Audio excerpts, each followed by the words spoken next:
Major Brian Johns from the Dayton Police Department. A couple of weeks ago, we were actually in this very room. We talked a little bit about the impact that graffiti is having on the city of Dayton and the areas surrounding Dayton.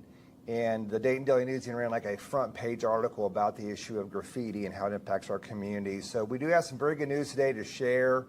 I just want to thank the community. During that press conference we actually had, I asked the community to make sure that when they see graffiti to report it. And if they need any information about who was actually doing this, to call Crime Stoppers for a cash reward. And actually both those paid off in great detail. So if you drive around the city of Dayton, one of the largest graffiti taggers that we actually see is a tagger called SUPA, S-U-P-A. You see him along the bike path. He tags a bike path. He's tagged areas near Columbus. I saw the overpass on I-70.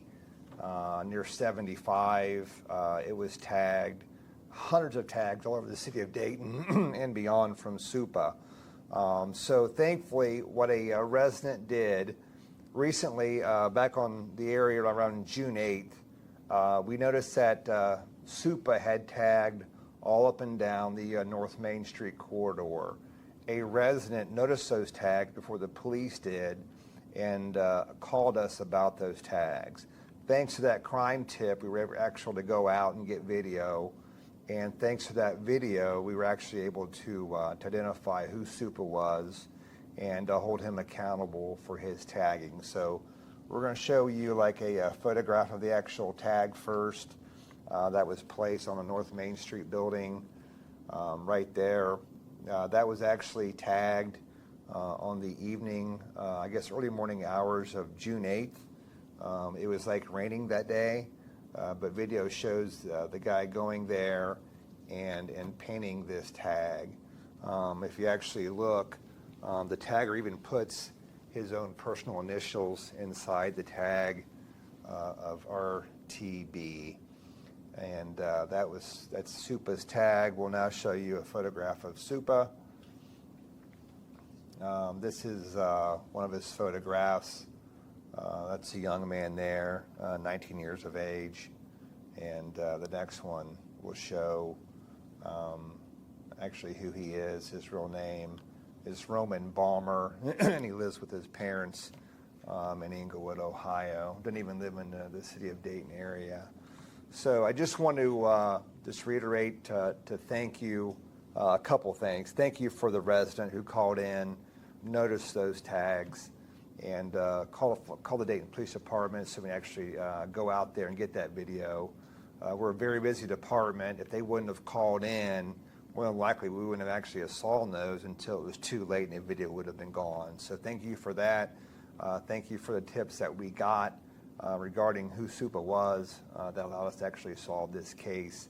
And lastly, what I want to do is, I know I drove around myself a little bit as an investigator for the Dayton Police Department, and we counted well over 100 SUPA tags in the city of Dayton. So we are asking folks, even in Dayton, outside of Dayton, if you're aware of these SUPA tags, to give us a call here at the Dayton Police Department.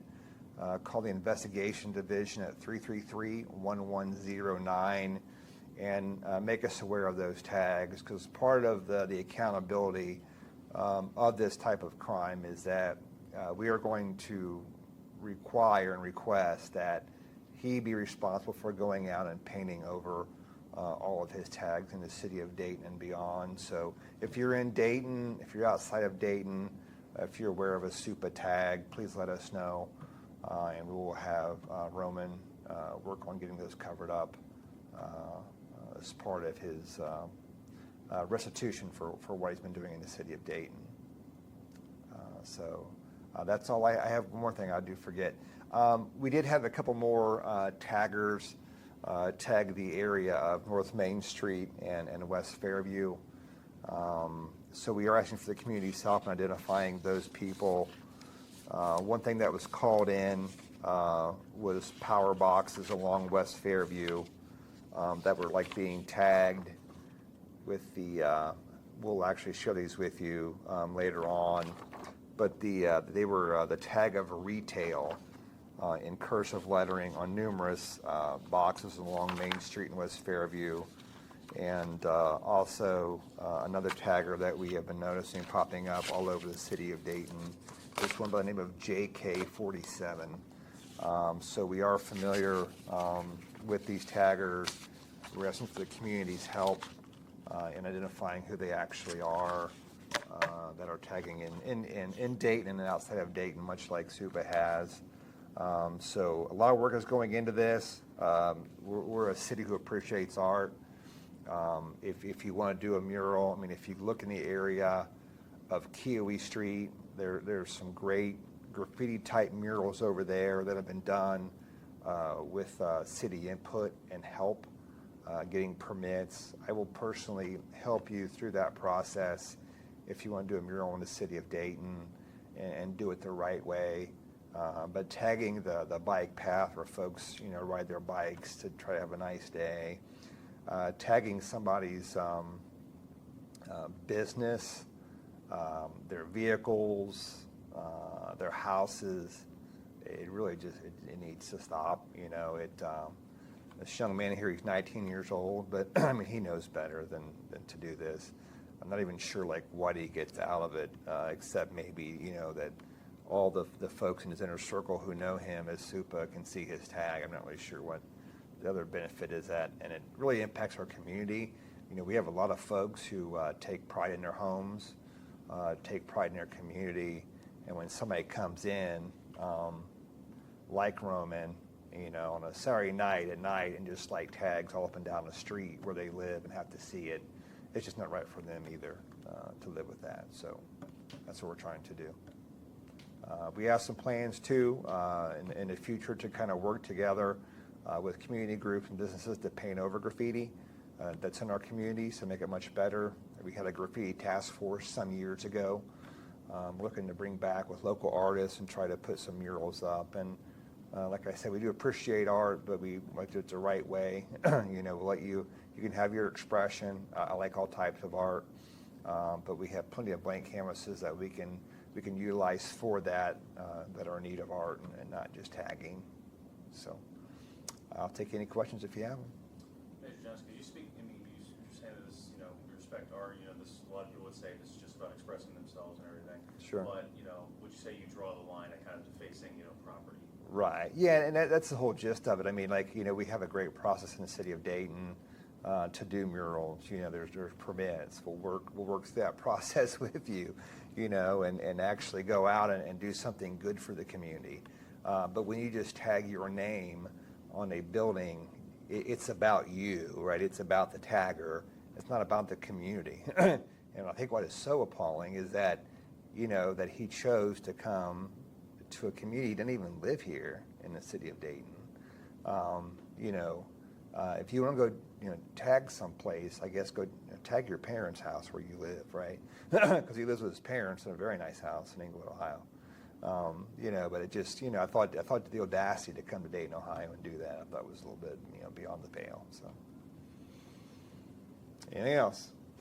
How often has you've had a tagger, be able to, do a mural here in Dayton? Yeah, well, I can tell you from personal experience. We had one. I'm trying to think. I was in East Patrol Division, and most of the folks who do these tagging, there was a tagger by the name of Bizarro, and I became to know him personally because he did a tag and got caught, and they had called me and they were like, "We have this guy. He's a great artist. His name is Bizarro, and he has some community service that he needs to do." So I worked with him. We painted the mural that's on this side of Fisherman's headquarters on Kiowee Street, and we did one on a building over on Linden Avenue where he helped out with that one as well. Great artist. He has passed away now, but I got to know him personally a little bit. He's a very good person, and he's a great artist. A lot of these people are great artists, but just trying to focus that artistic ability to something that's positive. I would love to have, SUPA do a mural, and do it the right way and actually do something that provides something good for the community as opposed to his name on the side of a building, where, where it just really shouldn't be there, So that's an example. If you get a chance to go by the mural, it's a good one. Go to Fisherman's Quarters. They have a great business there. They do a lot of fishing stuff. I'm a big fisherman. And go by 3rd and Finley. There's one there too. It's a very good mural. So we have great murals in our community, and we need more of them. So we're asking folks to not tag, to do a mural, and we'll help you make it happen. Anything else? One more. Yeah. You might have touched on this earlier, but how many instances did you have with him? Oh, we don't even know. Oh. I mean, I know, I tell you it's at least 100 in the city of Dayton. You go down West 3rd Street, they're on West 3rd Street. You go East 3rd Street, they're there. You go Main Street, if you go to like the Columbus area, there's a water tower with it on there. And he's admitted that's him, he's admitted to it because we have him on video. They're all over the place. That's why we're trying to make sure that everybody, that has a SUPA tag in Dayton, outside of Dayton, to let us know, because it's important for him to learn. He's young, right? So, I'm all about forgiveness, but he needs to learn a lesson from this and paint over his tag and do it in the right way, and hopefully learn from it, and in the future create art, not chaos.